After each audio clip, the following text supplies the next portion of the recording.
What's up everyone? Welcome back into my YouTube channel. So ngayon pag-usapan natin na bakit ba kumbaga nanghina yung loob ng mga negosyante sa kanilang mga execution, sa mga ginagawa nila. Okay? So ngayon, talakayin po natin yon mamaya. Okay? Bago tayo magsimula, kung bago ka lang sa akin yung YouTube channel, please subscribe, notification bell, and click nyo po yung mag-message po kayo if you have a question. At the same time, mag-comment po kayo. Okay? So, kapag na-reach po natin yung mga subscriber, ay magpapag-giveaway po tayo after this year, 2025. Alright? So, punta tayo sa ating topic.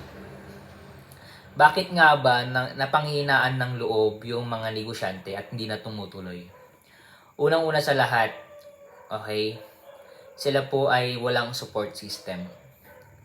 Wala pong tumutulong sa kanila. May time na na-discourage, alam ko ikaw mismo nanonood ka na, may time na na-discourage ka, may time na malungkot ka. Okay, may time na ayaw mo na kasi puro na lang kapalpakan. Okay, nawawalan ka ng tiwala sa sarili. Ako po mismo na-try ko yan. Yes, especially kapag yung kalapit mo sa buhay. Pero, huwag kang mag-alala. Andito ako nasusuporta sa'yo.